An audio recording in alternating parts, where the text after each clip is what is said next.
dito sa Manila? Sinamahan ko si Itay. Niluwas namin siya ni ate dito sa Maynila para mapagamot. Nandun siya ngayon sa ospital. Kaya sumaglit na ako dito sa inyo para makumusta ka. Kumusta ka na? Sana hindi ka na lang pumunta dito. Bakit naman? Ayaw mo bandalawin kita? Eh, di ba magkaibigan naman tayo? Tina, ayoko nang tarutuhin mo akong kaibigan. Bakit, Ellie?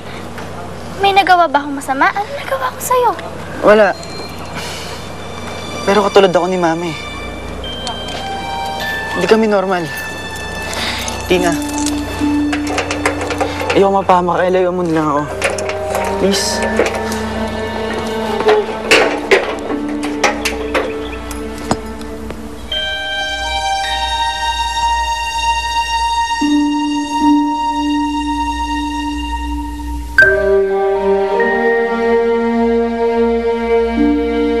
Sa wakas, hawak na namin ang Luminous.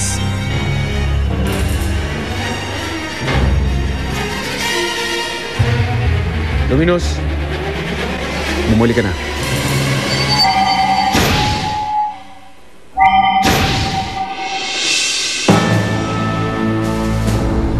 Hindi mapupunta ang Luminous kahit kanino kung hindi ko kusang ibibigay. Walang yak, Romano. Luwarka! Patayin mo si Romano! Tay. Romano, dito ka lang. Tay! Tsaka lang.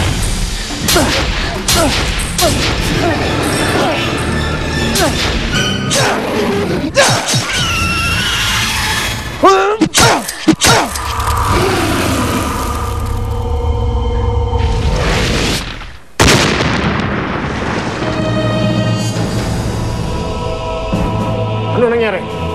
Nasaan ang Luwarka? Pinatay ko na ang Luwarka. At kayo ang susunod. Kaya makakabuting lisanin nyo ng sanktuaryong ito.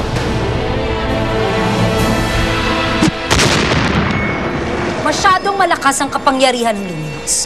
Umatras muna tayo.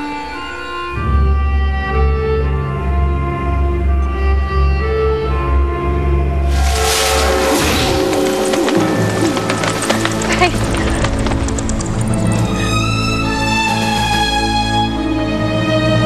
Masyado ng maraming sugatan.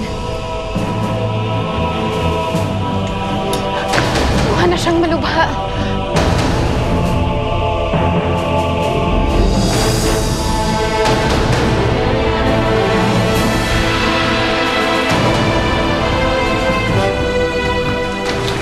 Ito po yung kwarto ni Ma'am Elvira at ng daddy niyo, sir. Ano nga po ba yung hinahanap ninyo? Office documents. I'm sure nasa briefcase si Daddy yun. Ito pala eh. Sige, okay na ako dito. Ako na mabala sa sarili ko. Sige Iwan mo po. na. Sige.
Romano, marami pang sugatan doon.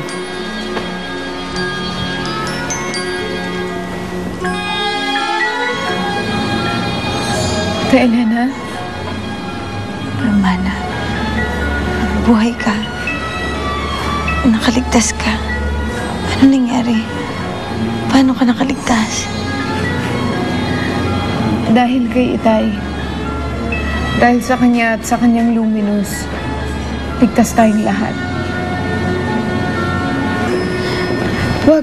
Wag, Ate Elena. Hindi mo pa kaya. Nakita mo na, Romana.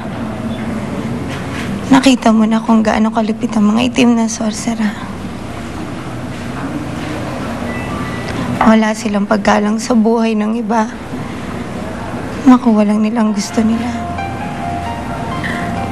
Ngayon ko higit nakita ang pagkakaiba natin sa kanila. Nakita ko kung paano kanila saktan. Huwag mo kaming bigyan, Romana. Kayo ng iyong ama ang aming pag-asa para magtagumpay ang mga puting sorcerer.